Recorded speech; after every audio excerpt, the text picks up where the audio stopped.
What would you say? Yes? I would. You? I'm not, standing up for private equity. No, you asked the question though, so you can. I'm sure you're quite able to give a response. You don't strike me as a shy man. So, what is the ultimate purpose of private equity? Well, I think if I was playing devil's advocate, I would say that the purpose was to enrich the shareholders who offer the employees. They are not the employees. How many employees of Debenhams had shares in them while they were owned by private equity?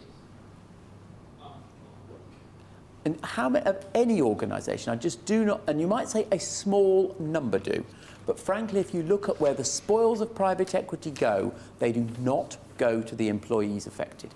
No question about it. Thinking about things like incentive alignment and focusing on the long term, though. Okay. Maybe that's a problem with the public markets model and having shareholder ownership so diffuse with sort of and the employee ownership and private equity as sort of two varying. I do take your point there, actually, that there is a similarity about the clear accountability in the private equity model. We know exactly who's next on the line, just as we do in a co-owned company, where the vagary of less clear link in the traditional shareholder model I do accept. But I don't accept your point about aligned incentives. Who gets the big incentive in the private equity model? The CEO. And what did I say about the CEO in John Lewis? Not me, my chairman.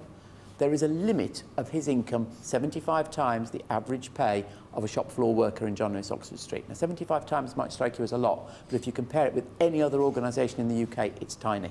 So they're absolutely divergent. Thank you. Next question. Yes. Talha from Stockwell Community Services. Following on from the point you mentioned earlier on that it's very hard to convince big business to adopt your model.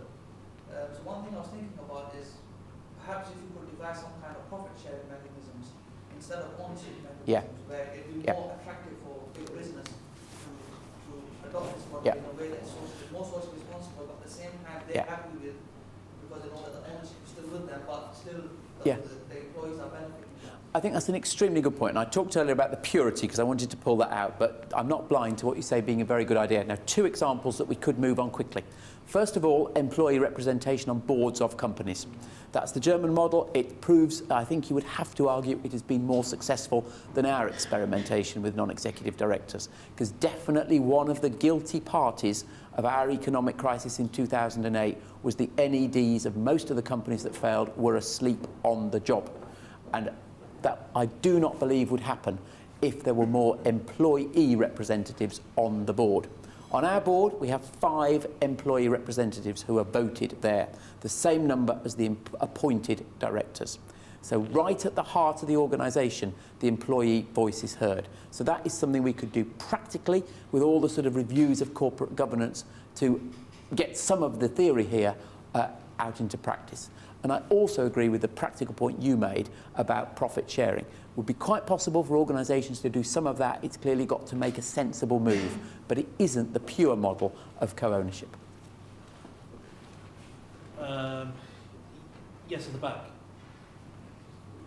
My name is Elaine Wilson. I'm the editor of a newly published magazine of conservative cooperative models. Marvellous. Yes. We are going to be shouting very loudly Hooray. about cooperatives. But I'm a little bit confused about your model. Could you tell us a little bit more about how employees assimilate into the model and how they exit? Yeah, it's actually extremely simple, this. When you get employed by John Lewis, you become a partner. Nothing more than that. So you don't have to pay any money in, it's just part of being an employee. And similarly, when you leave, you finish being a partner, and therefore, in terms of bonus, you get your bonus last year for everyone in the organisation. It was 15% of their pay, simply for the period that you are employed. So if you're there for a full year, clearly you get 15% of your full year's salary. If you're there for 6 months, you get 15% of that period. So there's nothing complex in terms of, doing a secret deed to become a member of John Lewis. It's simply a right of employment. No. Exactly. It is not like a cooperative society in having a membership structure. It is simply a right of employment. Yes, thank you. You've been waiting a long time. Yes. Dominic Graham from various organisations. Yes, Various no. no. I've got a question, I guess two questions. First one is simple, is would you recommend your model for as an across-board, as in every organization should be that? That's probably a yes or no response. Second one is key part of the company structure is about taking risk.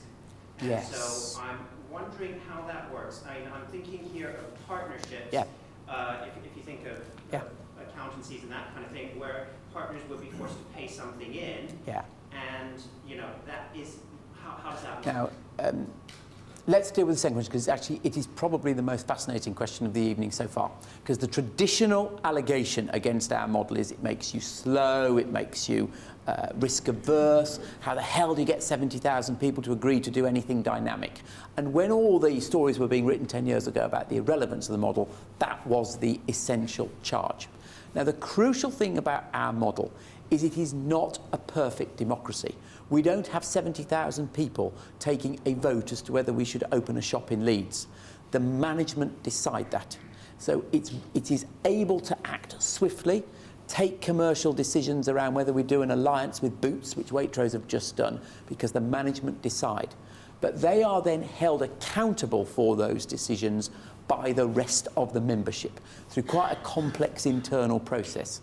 But very clearly, the management are executive, but they have to act in the interests of all partners. And if they are not doing so, they can be sacked by the membership. And that is how we get around the inability to take risk and act decisively. Well, actually, my question about risk was in the financial context, Yep. in that you divide out profits in a good year. In Yep. a year where there are losses, I assume that there's sufficient that you simply wouldn't pay out. But if there was a sustained period of Yeah. losses, how would you manage that in the downturn? Right, there was 1 year in the 1950s where John Lewis didn't make any money and there was no bonus. So you're absolutely right, in a short period we just don't have any sharing. I think, frankly, if we had a period of sustained losses, the model would probably not last. Because the whole essence of it is that partners share in its success, and I cannot imagine that being able to weather a period of continued loss. And this is why, previous question, what's the big thing that keeps me awake at night? Complacency, because we've never got to be in that position. Yes, next question. Maybe on this side, actually, sorry. Okay. Yes. Harry Meredith from London. I was just wondering about sort of productivity, because you talked about Yeah. that a little bit. Have you been able to do any assessment of your productivity versus your competitors, and sort of how that rates?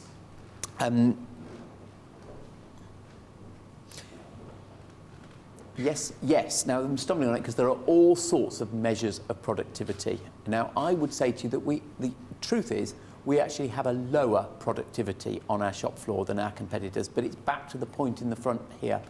That's all part of our business model, because actually we are not trying to compete head-on with value operators who have to have a higher productivity. But the challenge I would put back to you is ultimately this is about the total sustainability of the model, and if you look at that over many years, I would then say clearly we do outperform. So it's just a question about the stat that we choose to use. Can I follow up on that? Yeah. I'd rather not, sorry. We could, sorry, I wish we could, but we are Go going to on, work fire together. the questions very quickly and I'll answer quickly. Yes, go on.